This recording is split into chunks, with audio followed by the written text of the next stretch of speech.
নমস্কার। বাংলার দিকে ধেয়ে আসছে শক্তিশালী নিম্নচাপ, যার ফলে টানা 5 দিন দক্ষিণবঙ্গের বিভিন্ন জেলায় বজ্র বিদ্যুৎ সহ ভারী থেকে অতি ভারী বৃষ্টির সতর্কতা জারি করলো আলিপুর আবহাওয়া দপ্তর। কোনো জেলায় ঘন্টায় 50 থেকে 60 কিলোমিটার গতিবেগে কালবৈশাখী ঝড় বইতে পারে। এই নিম্নচাপের ফলে বাংলার কোন জেলায় ঝড় বৃষ্টির সম্ভাবনা রয়েছে সবই বিস্তারিত আলোচনা করব এই খবরটি শেষ পর্যন্ত অবশ্যই দেখবেন। আর আপনি কোন জেলা থেকে আবহাওয়ার খবরটি দেখছেন সেই জেলাটি কমেন্ট করে অবশ্যই জানিয়ে দেবেন। বাংলায় দুর্যোগের আশঙ্কা। সোমবার থেকে বৃহস্পতিবার পর্যন্ত টানা 4 দিন দক্ষিণবঙ্গের বিভিন্ন জায়গায় বজ্র বিদ্যুৎ সহ বৃষ্টির সতর্কতা জারি করলো আলিপুর আবহাওয়া দপ্তর। বৃষ্টির সঙ্গে কোনো জেলায় ঘন্টায় 50 থেকে 60 কিলোমিটার গতিবেগে কালবৈশাখী ঝড় বইতে পারে। উত্তরবঙ্গের বিভিন্ন জায়গায় বজ্র বিদ্যুৎ সহ বৃষ্টির সঙ্গে শিলাবৃষ্টিরও আশঙ্কা রয়েছে। 6 তারিখ সোমবার সকাল থেকেই দক্ষিণবঙ্গের বিভিন্ন জায়গায় বজ্র বিদ্যুৎ সহ বৃষ্টির সঙ্গে ঘন্টায় 50 থেকে 60 কিলোমিটার গতিবেগে কালবৈশাখী ঝড় বইতে পারে। বিশেষ করে পশ্চিম দিক সংলগ্ন এলাকাগুলিতে প্রচণ্ড পরিমাণে বৃষ্টির সঙ্গে ঝড়ের সম্ভাবনা রয়েছে। বলরামপুর সংলগ্ন এলাকায় ঘন্টায় 58 থেকে 60 কিলোমিটার এবং পুরুলিয়ার দিকে প্রায় ঘন্টায় 62 থেকে 64 কিলোমিটার গতিবেগে দমকা ঝোড়ো বাতাস বইতে পারে। হুড়া সংলগ্ন এলাকায় কালবৈশাখীর আশঙ্কা রয়েছে এবং রঘুনাথপুরের দিকে প্রায় ঘন্টায় 44 কিলোমিটার এবং পাশাপাশি কিছুটা বাঁকুড়া সংলগ্ন এলাকায় ঘন্টায় 45 কিলোমিটার গতিবেগে দমকা ঝোড়ো বাতাস বইতে পারে। সন্ধ্যে থেকে রাতের মধ্যে দক্ষিণবঙ্গের বিভিন্ন জায়গায় বজ্র বিদ্যুৎ সহ বৃষ্টির সঙ্গে ঝোড়ো বাতাসের সম্ভাবনা রয়েছে। বিশেষ করে পশ্চিম মেদিনীপুর সংলগ্ন খড়গপুরের দিকে ঘন্টায় 47 কিলোমিটার গতিবেগে দমকা ঝোড়ো বাতাস বইতে পারে এবং পূর্ব মেদিনীপুর সংলগ্ন এলাকায় ঘন্টায় 42 কিলোমিটার, পাশাপাশি গোয়ালতর চন্দ্রকোনার দিকে ঘন্টায় 45 কিলোমিটার এবং পাশাপাশি দেখুন খাদরার দিকে, পুরুলিয়ার নিচের দিকের খাদরার দিকে ঘন্টায় 48 কিলোমিটার গতিবেগে দমকা ঝোড়ো বাতাস বইতে পারে। বাঁকুড়া সোনামুখীর দিকে ঘন্টায় 44 কিলোমিটার এবং দুর্গাপুর সংলগ্ন এলাকায় ঘন্টায় 43 কিলোমিটার গতিবেগে দমকা ঝোড়ো বাতাস বইতে পারে। পাশাপাশি পুরুলিয়া মুড়ির দিকে প্রায় ঘন্টায় 56 থেকে 57 কিলোমিটার গতিবেগে দমকা ঝোড়ো বাতাস বইতে পারে। 9 তারিখ বৃহস্পতিবার সকাল থেকে দক্ষিণবঙ্গে বৃষ্টির সঙ্গে ঝোড়ো বাতাসের সম্ভাবনা রয়েছে। উপকূলবর্তী এলাকা বিশেষ করে দীঘা কাঁথি সংলগ্ন এলাকায় ঘন্টায় 40 কিলোমিটার এবং পশ্চিম মেদিনীপুরের দিকে ঘন্টায় 41 থেকে 42 কিলোমিটার গতিবেগে দমকা ঝোড়ো বাতাস বইতে পারে। দক্ষিণ 24 পরগনা সংলগ্ন এলাকায় প্রায় ঘন্টায় 50 কিলোমিটার এবং কলকাতা সংলগ্ন এলাকায় ঘন্টায় 41 থেকে 42 কিলোমিটার গতিবেগে দমকা ঝোড়ো বাতাস বইতে পারে। 6 তারিখ সোমবার সকাল থেকেই দক্ষিণবঙ্গের আবহাওয়া পরিষ্কার থাকবে, তবে দুপুর থেকে বিকেলের মধ্যে দক্ষিণবঙ্গের বিভিন্ন জায়গায় মেঘলাকার সঙ্গে 2-1 পশলা হালকা বৃষ্টি হতে পারে। সন্ধ্যে থেকে রাতের মধ্যে বিশেষ করে দক্ষিণবঙ্গের অনেকগুলি জায়গাতে বৃষ্টির আশঙ্কা রয়েছে। মূলত মুর্শিদাবাদ সংলগ্ন আজিমগঞ্জ, বহরমপুর, বেলডাঙ্গা, দমকল, করিমপুর এখানে বজ্র বিদ্যুৎ সহ ভারী বৃষ্টি হতে পারে এবং পাশাপাশি বীরভূম সংলগ্ন এলাকায় বৃষ্টির আশঙ্কা থাকছে। রামপুরহাট, দুমকা, সিউড়ি এখানে বজ্র বিদ্যুৎ সহ বৃষ্টি হতে পারে এবং পাশাপাশি জঙ্গিপুর সংলগ্ন এলাকায় বৃষ্টির আশঙ্কা রয়েছে। তবে দেখুন জোরালো বৃষ্টি হতে পারে কিছুটা। দেখুন যদি আমাদের দিকে পশ্চিম দিকে জেলাগুলিতে বাঁকুড়ার দিকে বজ্র বিদ্যুৎ সহ ভারী বৃষ্টি হতে পারে, দুর্গাপুরের দিকে বৃষ্টির আশঙ্কা রয়েছে এবং হালকা মাঝারি বৃষ্টি হতে পারে চন্দননগর, কলকাতা, কোলাঘাট, আরামবাগ এই সমস্ত জায়গায় হালকা থেকে মাঝারি বৃষ্টির আশঙ্কা রয়েছে। উপকূলবর্তী এলাকার দিকে প্রচণ্ড পরিমাণে বজ্র বিদ্যুৎ সহ ভারী বৃষ্টি হতে পারে। মূলত বৃষ্টি কিন্তু আশঙ্কা থাকছে কিছুটা, বিশেষ করে দীঘা, কাঁথি, হলদিয়া এখানে বজ্র বিদ্যুৎ সহ ভারী বৃষ্টি হতে পারে এবং পাশাপাশি বেলদার দিকেও বৃষ্টি কিন্তু আশঙ্কা রয়েছে। উপকূলবর্তী যে জায়গাগুলি রয়েছে এখানে বৃষ্টি হতে পারে, বিশেষ করে পিংলা, সবং, ময়না, ভগবানপুর, বাজকুল এখানে বজ্র বিদ্যুৎ সহ ভারী বৃষ্টির আশঙ্কা রয়েছে। পাশাপাশি বৃষ্টি হতে পারে পশ্চিম দিকের জেলা পাঁশকুড়া, বালিচক, বেলি, মেদিনীপুর, খড়গপুর এখানে বজ্র বিদ্যুৎ সহ ভারী বৃষ্টি হতে পারে এবং ঝাড়গ্রাম সংলগ্ন এলাকায় বিশেষ করে চাকুলিয়া, ঝাড়গ্রাম, গোপীবল্লভপুর এখানে বজ্র বিদ্যুৎ সহ হালকা থেকে মাঝারি বৃষ্টির আশঙ্কা রয়েছে। পাশাপাশি বৃষ্টি হতে পারে চন্দ্রকোনা, এদিকে দেখুন বিষ্ণুপুর, কোতুলপুর, খাদরা, গোয়ালতর এখানেও বজ্র বিদ্যুৎ সহ বেশ ভারী বৃষ্টি হতে পারে। হাওড়া, হুগলি, কলকাতার দিকে মেঘলাকার সঙ্গে 2-1 পশলা বৃষ্টির আশঙ্কা রয়েছে। মূলত দক্ষিণ 24 পরগনার বারুইপুর, জয়নগর, মাঝেরপুর, উলুবেড়িয়া, কোলাঘাট, তমলুক, কলকাতা এই সমস্ত জায়গায় বজ্র বিদ্যুৎ সহ বৃষ্টি হতে পারে এবং কিছুটা দেখুন চন্দননগর, খড়দা, পান্ডুয়া, চাকদার দিকে মেঘলাকার সঙ্গে হালকা থেকে মাঝারি বৃষ্টির আশঙ্কা রয়েছে।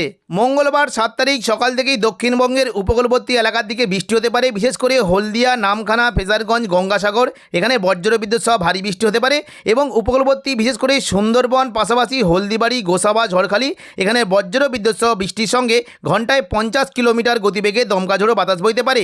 পরবর্তীকালে দক্ষিণবঙ্গে বৃষ্টির পরিমাণটা একটু বাড়তে পারে। দেখুন যদি আমরা মোটামুটি একটু সকাল থেকে দেখি কলকাতা দিকে কিন্তু বৃষ্টির পরিমাণটা একটু বাড়বে।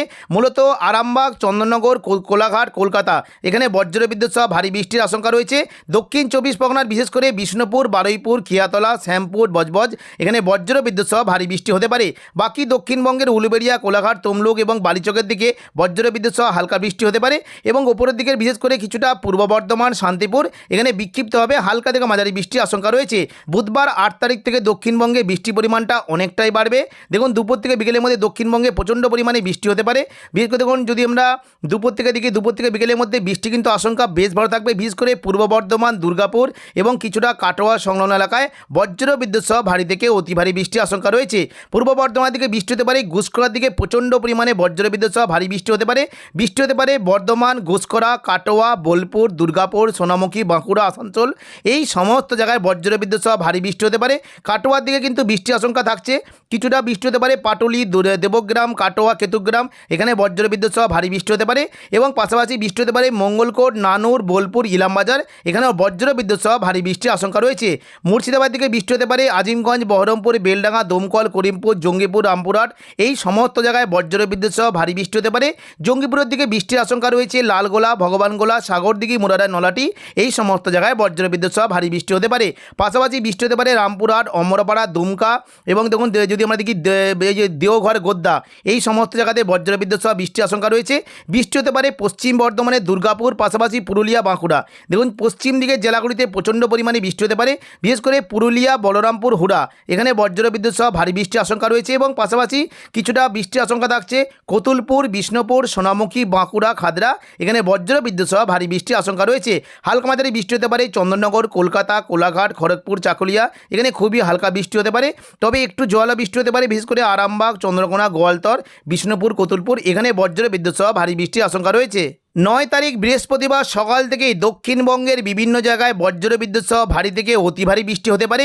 বিশেষ করে উপকূলবর্তী এলাকার দিকে বৃষ্টির আশঙ্কা থাকছে, কিছুটা কাঁথি, হলদিয়া, নামখানা, ফেজারগঞ্জ এখানে বজ্রবিদ্যুৎ সহ ভারী থেকে অতি ভারী বৃষ্টি হতে পারে এবং পাশাপাশি বৃষ্টি হতে পারে বিশেষ করে পূর্ব বর্ধমান, শান্তিপুর, আরামবাগ, চন্দননগর, কোলাঘাট, কলকাতা এই সমস্ত জায়গায় বজ্রবিদ্যুৎ সহ ভারী থেকে অতি ভারী বৃষ্টি হতে পারে। বৃষ্টির আশঙ্কা থাকছে বিশেষ করে কলকাতা সংলগ্ন এলাকায়, কিছুটা কোলাঘাট, উলুবেড়িয়া, কলকাতা, এদিকে খড়দা, চন্দননগর, হাবড়া এখানে বজ্রবিদ্যুৎ সহ ভারী থেকে অতি ভারী বৃষ্টি হতে পারে।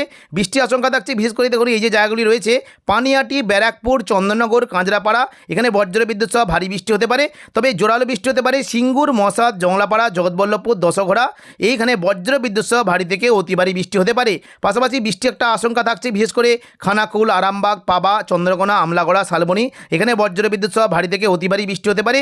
নদিয়া সংলগ্ন জায়গায় বিশেষ করে কৃষ্ণনগর, শান্তিপুর, পান্ডুয়া, চাকদা, বনগাঁ এখানে বজ্রবিদ্যুৎ সহ অতি ভারী বৃষ্টির আশঙ্কা রয়েছে। পাশাপাশি বৃষ্টি হতে পারে পূর্ব বর্ধমান, সোনামুখী, ঘুষকরা, দুর্গাপুর, বাঁকুড়া, বিষ্ণুপুর, কতুলপুর এই সমস্ত জায়গায় বজ্রবিদ্যুৎ সহ অতি ভারী বৃষ্টি হতে পারে।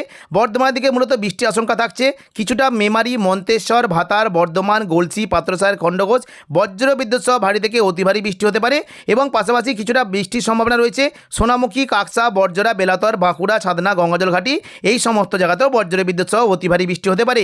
পশ্চিম বর্ধমানের দিকে আসানসোল, চিত্তরঞ্জন, রঘুনাথপুর এখানে বজ্রবিদ্যুৎ সহ ভারী বৃষ্টির আশঙ্কা রয়েছে এবং পাশাপাশি কাটোয়ার দিকে বৃষ্টি হতে পারে, বোলপুর, সিউড়ির দিকেও বজ্রবিদ্যুৎ সহ বৃষ্টির আশঙ্কা রয়েছে। মুর্শিদাবাদ সংলগ্ন এলাকায় মেঘলা আকাশ সঙ্গে 2-1 পশলা হালকা থেকে মাঝারি বৃষ্টি হতে পারে। তবে পরবর্তীকালে বৃষ্টির আশঙ্কা একটু বাড়বে। দেখুন যদি আমরা দেখি মোটামুটি উপকূলবর্তী এলাকার দিকে প্রচণ্ড পরিমাণে বৃষ্টি হতে পারে বিশেষ করে হাওড়া, হুগলি, কলকাতা এবং দক্ষিণ 24 পরগনা এই সমস্ত জায়গায় বজ্রবিদ্যুৎ সহ অতি ভারী বৃষ্টি হতে পারে। বৃষ্টির আশঙ্কা থাকছে বিশেষ করে দেখুন যদি আমরা দেখি কিছুটা কলকাতা, উলুবেড়িয়া, কোলাঘাট, তমলুক, হলদিয়া, বারুইপুর, জয়নগর, মাঝেলপুর, গোসাবা এখানে বজ্রবিদ্যুৎ সহ ভারী থেকে অতি ভারী বৃষ্টি হতে পারে। বৃষ্টির সম্ভাবনা রয়েছে বারুইপুর, কিয়াতলা, জয়নগর, মাঝেলপুর, বিষ্ণুপুর, শ্যামপুর, ডায়মন্ড হারবার এবং কুলপির দিকে বজ্রবিদ্যুৎ সহ ভারী থেকে অতি ভারী বৃষ্টি হতে পারে। পাশাপাশি হলদিয়ার দিকে বৃষ্টি হতে পারে তমলুক, কোলাঘাট, উলুবেড়িয়া এখানেও বজ্রবিদ্যুৎ সহ অতি ভারী বৃষ্টি হতে পারে। কলকাতার দিকে মূলত বৃষ্টির আশঙ্কা থাকছে কিছুটা দেখুন যদি আমরা দেখি নিউ টাউন, কলকাতা, পানিহাটি, আমতা, বাগনান, বজবজ এখানে বজ্রবিদ্যুৎ সহ অতি ভারী বৃষ্টি হতে পারে এবং পাশাপাশি সিঙ্গুর, মশাদ, জংলাপাড়া, ব্যারাকপুর, পানিহাটি, চন্দননগর এখানেও অতি ভারী বৃষ্টির আশঙ্কা রয়েছে। তো এখনকার মতো খবর এখানেই। পরবর্তী আপডেট পাওয়ার জন্য চ্যানেলটিকে অবশ্যই সাবস্ক্রাইব করে রাখবেন। ধন্যবাদ।